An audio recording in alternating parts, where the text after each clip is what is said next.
আসসালামু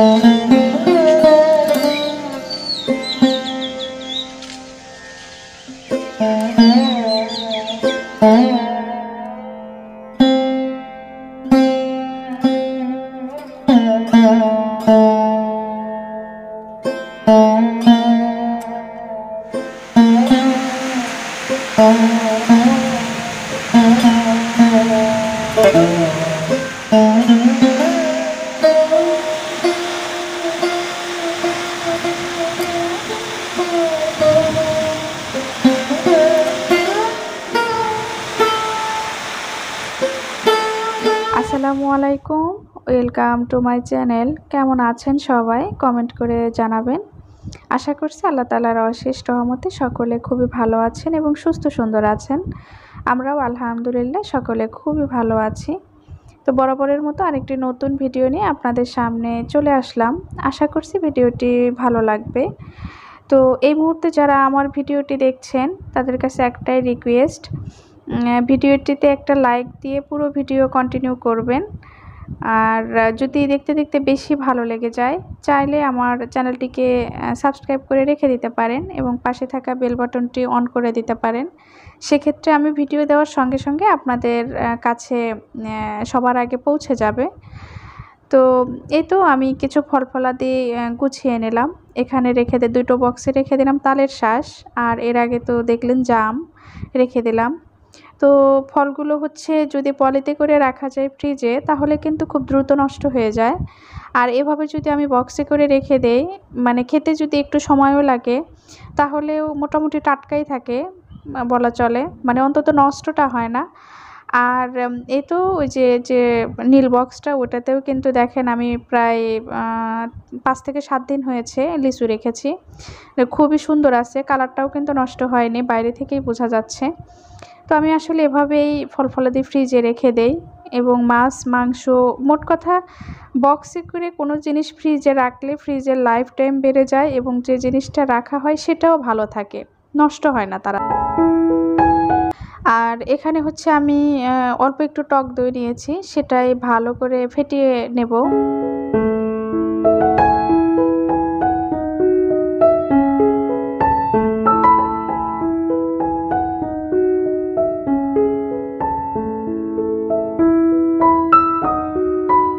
এই গরমে কিন্তু আসলে অনেকেরই ঠান্ডা জ্বর হয়, কাশি হয়। তো আমি আসলে মাঝে মধ্যে যখন এরকম ঠান্ডা লাগে, তখন হচ্ছে এরকম মশলা চা তৈরি করে খাই। আমি কম খাইলেও আমার খুব একটা চিনি ছাড়া ভালো লাগে না। আমার ছোট ভাই খুব খায়ও। তো ওর একটুখানি ঠান্ডা লেগেছে, তো সেই কারণে ওর জন্যই হচ্ছে আমি চাটা তৈরি করে দিচ্ছি। তো এখানে হচ্ছে আমি কয়েক টুকরা লবঙ্গ দিলাম, তেজপাতা আর দারুচিনি, আর সাথে 2 টুকরো এলাচ। আর এই মুহূর্তে হচ্ছে আস্ত আদা নেই কুচি করে দেওয়ার মতো, তো এই কারণে আদা পেস্ট ছিল সেটাই দিয়ে দিলাম। আর দিয়ে দিয়েছি হচ্ছে চা। তো এটা যখন টকবক করে মোটামুটি ফুটে যাবে, ভালো করে ফুটিয়ে নেওয়ার পরে একেবারেই চিনি ছাড়া চাটা যদি খাওয়া যায়, মোটামুটি ওষুধের থেকেও খুব ভালো কাজ করে। ঠান্ডা লাগলেও কাশি হওয়ার সম্ভাবনা একদম 0%। তো এভাবে আপনাদের যাদের মানে ঠান্ডাজনিত সমস্যা আছে, এভাবে খেতে পারেন। আশা করি ভালো ফল পাবেন। আর এই যে এখানে যেটা দেখতে পাচ্ছেন, এটা হচ্ছে রাঁধুনি। অনেকে হয়তো চিনতে পারেন, আবার নাও চিনতে পারেন। অনেকটা ধনিয়ার মতো, ধনিয়া পাতা যেরকম আছে এরকম রাঁধুনি পাতাও আছে। এটা হচ্ছে আমার ফ্যামিলিতে খুবই খাই আমরা, বিশেষ করে মাছ রান্নার ক্ষেত্রে। তো গরমের দিনে সাধারণত হচ্ছে রাঁধুনি পাতা পাওয়া যায় না, আর ঢাকাতে তো পাওয়াই যায় না। গ্রামে এখন পাওয়া গেলেও যেতে পারে, কিন্তু ঢাকাতে আসলে রাঁধুনি পাতা পাওয়া যায় না। তো এই কারণেই হচ্ছে যে আস্ত রাঁধুনি, সেটাই আমি বেটে মাছের যে তরকারি রান্না করি সেটার মধ্যে দেই।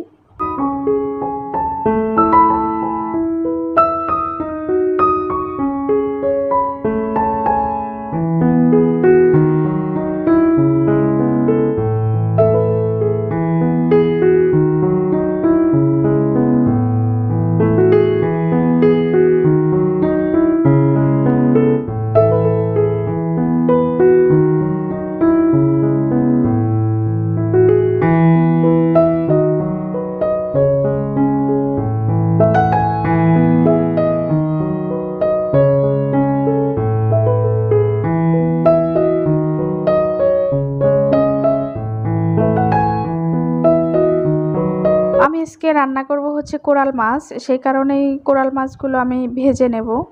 তো চুলায় কড়াইটা দেওয়ার পরপরই কিন্তু আমি চুলাটা ভালো করে হাই হিটে অনেকক্ষণ তাপ দিয়ে নিয়েছি। এরপর হচ্ছে তেল দেওয়ার পরে এই যে মাছগুলো ছেড়ে দিচ্ছি, দেখুন অনেকটা ননস্টিকের মতো, একটুই কিন্তু লেগে ধরছে না। আর এই যে এভাবে আমি ঢাকনা দিয়ে ঢেকে দেই, কারণ অনেক সময় দেখেছি যে মাছ ভাজি করতে গেলে মাছের যে তেল সেটা অনেক সময় ছিটকে এসে চোখে মুখে লাগতে পারে, এবং সেটা খুবই চরম একটা রিস্কি জিনিস, যে কোনো মুহূর্তে একটা দুর্ঘটনা ঘটতে পারে। তো আমি এভাবে যখন মাছ ভাজি করি তখন এরকম ঢাকনা দিয়ে ঢেকে রেখে দেই, এবং মাছগুলো যখন এক পাশ হয়ে যায় তখন চুলার হিটটা একটু কমিয়ে, যেন ওই মাছটা না ফোটে, একটু চুলার হিটটা কমিয়ে এরপর হচ্ছে মাছগুলো আমি ভেজে নেই। তো আপনারাও যদি এরকম বিপদের সম্মুখীন না হতে চান তাহলে এই ট্রিক্সটা ফলো করতে পারেন।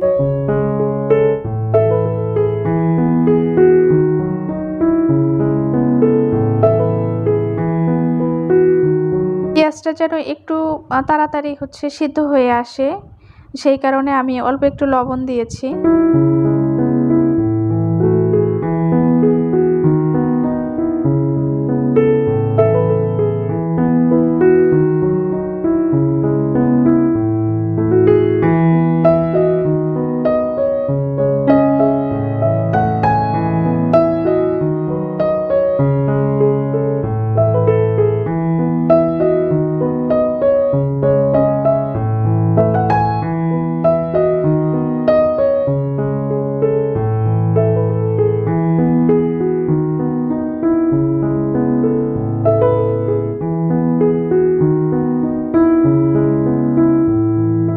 পেঁয়াজটা সেদ্ধ হয়ে গেছে, এবার এর সাথে আমি বাকি মশলাগুলো দিয়ে দেব। তো ওই যে আগে থেকেই হচ্ছে বেটে রাখা যে রাঁধুনিটা ওটাই এর সাথে দিয়ে দিচ্ছি।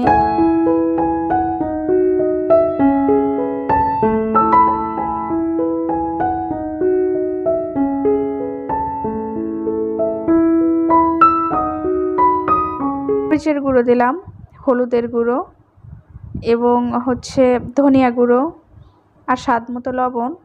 এবার সব কিছু মিলে ভালো করে মশলাটা কষিয়ে নেব।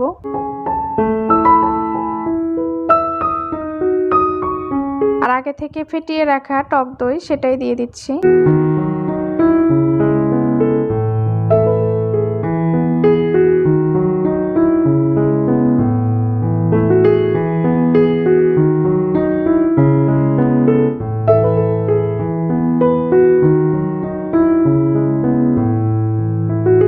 মশলাটা কিন্তু একদম কষানো হয়ে গেছে, এবার এর মধ্যে আমি ঝোলের পানি দিয়ে দেব।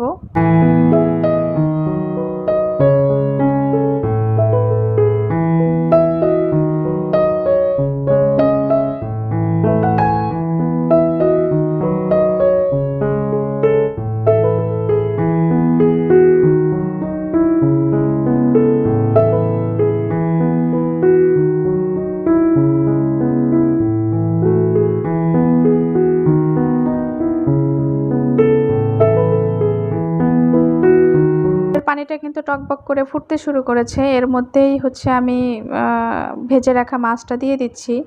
তো এই যে আমার রান্নাটা কিন্তু হয়ে গেছে।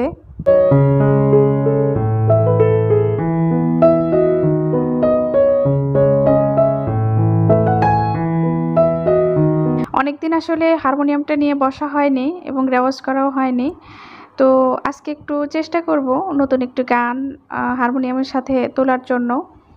তো সকলে দেখতে থাকুন।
কোনো সঙ্গীত শিল্পী আমার এই ভিডিওটি দেখে থাকেন তাহলে আমার ভুল ত্রুটি ক্ষমা সুন্দর দৃষ্টিতে দেখবেন।